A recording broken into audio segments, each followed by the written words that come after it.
As the current drought of Halo news rages on, I find myself struggling to create Halo content. I dabbled a bit in some other games a few weeks ago, and while those were well received by people, I did get requests to do some more Halo videos, seeing as that's the root of my channel. I don't want to stay a Halo channel forever, but I don't want to abandon Halo either. I love the franchise, even when the franchise isn't doing things that made me fall in love with it.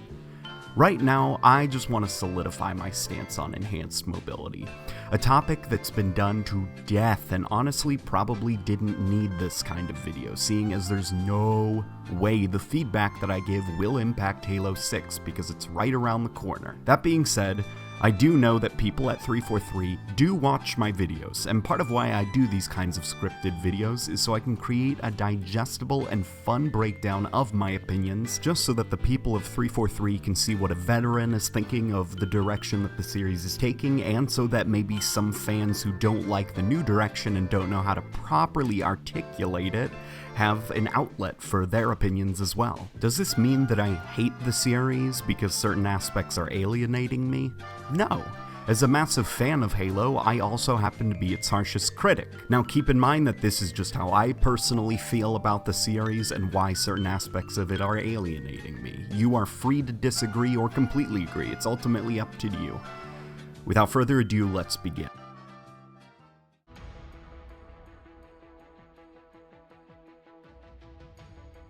An argument that's brought up frequently in defense of the Spartan Abilities is that it makes the particular person feel like a super soldier, while the previous games did not. And this isn't a wrong opinion to have. The point of enhanced mobility is to take away power from the area and situations and give it back to the player. Players no longer require ladders or gravity lifts to get where they want to go. They're able to climb. Players no longer need to rely on the mongoose or other vehicles and launch pads to traverse large areas. They can simply sprint. Aiming down the sights lets players use their weapons at ranges previous games didn't allow. It's power fantasy at its absolute peak. From the clunky footfalls of your heavy armor to the flames igniting on your back, you truly are a super soldier. The power of a tank compacted into the frame of a 7-foot-tall human, and Halo 5 is liberating as hell. My issue is that this isn't necessarily what Halo was at its core.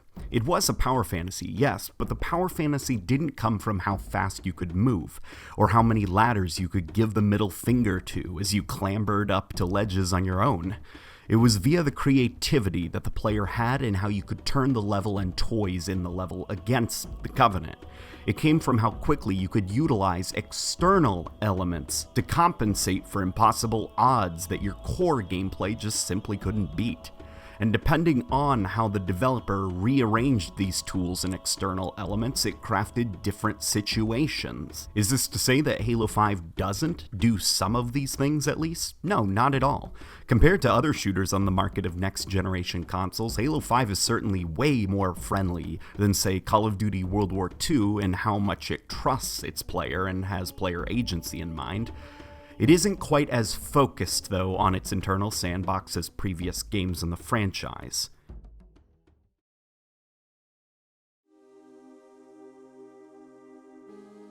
While the player certainly is incredibly liberated in Halo 5, the game constantly feels at odds with this liberation. Titanfall 2 is a game that was designed 100% with enhanced mobility in mind, and almost every aspect of the game supports that. It never slows you, the player, down. The core gameplay, the feel of the weapons, the way that enemies engage with you, all of it acts to support the player in his or her enhanced mobility around the environment, not restrict it. Halo 5, however, has many legacy elements and tropes of Halo gameplay that were dependent on the player not being able to solve combat environmental issues with a simple trigger of a Spartan ability.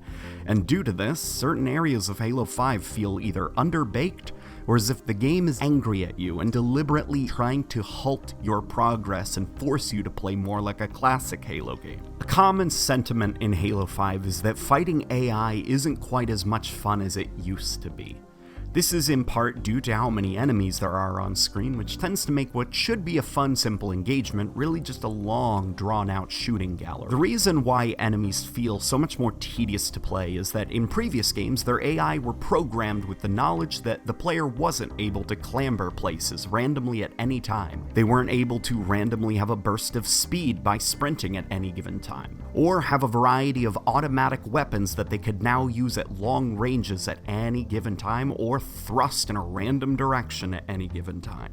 Because the player was such a consistent target, enemy projectiles were slow moving, which allowed the player to rely less on cover, because if you were skilled enough, you could easily clear a room on Legendary by just dodging everything in this complex 3-dimensional bullet hell and juggling specific weapons off the ground to combat each different enemy whose weakness was that weapon's strengths. Halo 5, however, needs to compensate for the level of unpredictability that comes with the player freedom. You find that Halo 5 has a lot more enemies armed with homing weapons and various insta-kill nonsense that made Halo 2's Jackal snipers on Legendary so infuriating. In Halo 5, playable spaces are bigger so that you can't simply sprint across the room and kill every enemy before they can even react to you. Due to this long distance, players have to use sprint as a necessity more so than a utility to move around. To compensate for the speed of players and the bigger playable spaces, enemies are now more accurate and are armed with more damaging weaponry than they used to be, which ironically seems to cause a slowdown of gameplay, as you are forced to hug cover so that you don't get bombarded by the death lasers and incoming mortars. Because enemies aren't close enough to engage with in the standard Halo way, now thanks to you being pinned, the player is forced to use aiming down the sights to tighten up the weapon's accuracy and slowly whittle away each enemy's health in a slow and grindy process that Warzone only highlights. I've compared Halo 5's gameplay a lot to a first-person Gears of War. In between firefights, you're sprinting, thrusting around, because you have to in order to navigate the large environments, but the second you actually get into combat, the game slows way down, and then you're forced to just kind of aim down the sights your way to victory from a long range. This kind of start and stop gameplay is all over Halo 5's campaign. It's a game about freedom and mobility, but with a sandbox and core gameplay loop that wasn't designed for freedom and mobility on the player's side. So the game is constantly slowing the player down as much as humanly possible because it's operating within a structure that was designed with the player not being so unpredictable. With this level of unpredictability from the player also comes certain creative sacrifices on the level designer's part. You now notice that levels in multiplayer maps seem larger than before. And in the case of Truth, you almost feel like a little toy because of how enlarged the map is, despite it taking roughly the same amount of time to traverse that map as in Halo 2.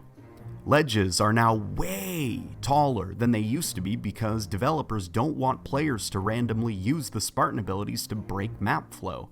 Tiny claustrophobic maps such as Warlock simply can't exist in Halo 5.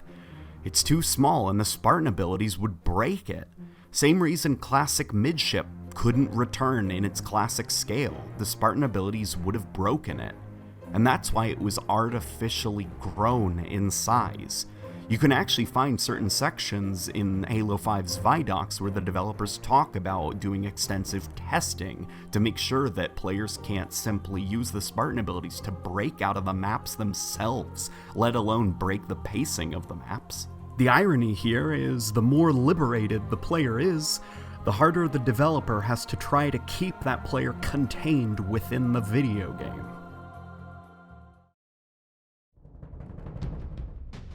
For fans of the enhanced mobility, I see many of you saying that there is simply no sacrifices or concessions made because of the enhanced mobility, which, let's be honest, that's simply not true.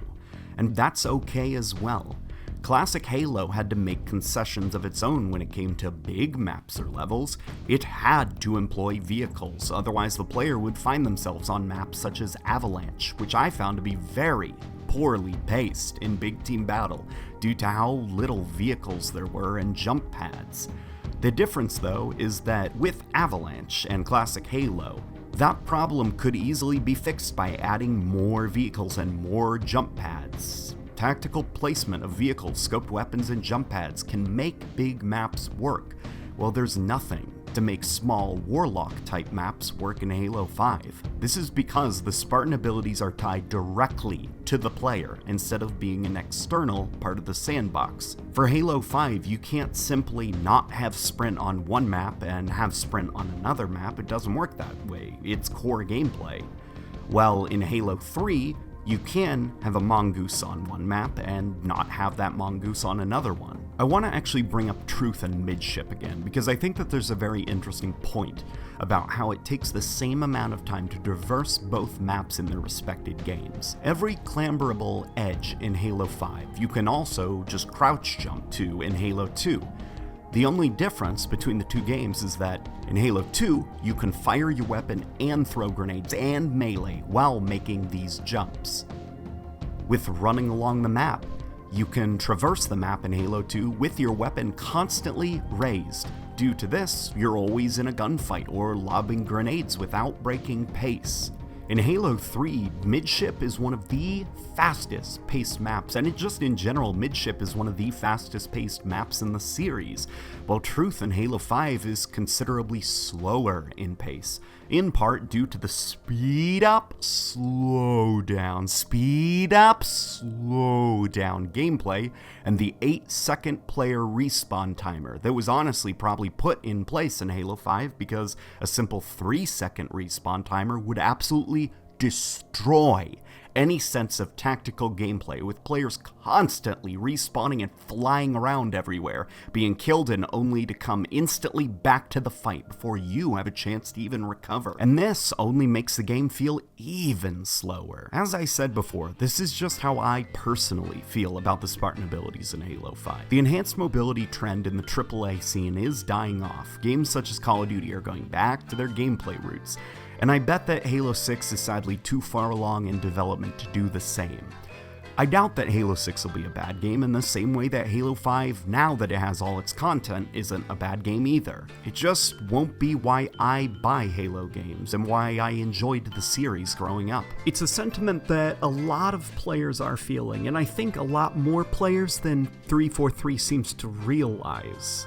As Halo pushes further and further with the enhanced mobility, these problems that I mentioned will only get worse and worse. While it's great that the Master Chief Collection is finally being patched and will provide that Halo itch that the series hasn't been providing for years now, it's not a new classic-style Halo game that I think a lot of classic-style fans want, and it's a little bit disheartening to see that 343 has no intentions of just delivering a classic-style Halo game again, even if it is just a spin-off. And that brings us to the end of the video. So guys, leave your comments down below on what you thought, how you feel, if you agree, disagree, and remember to like and share the video around also if you enjoyed it.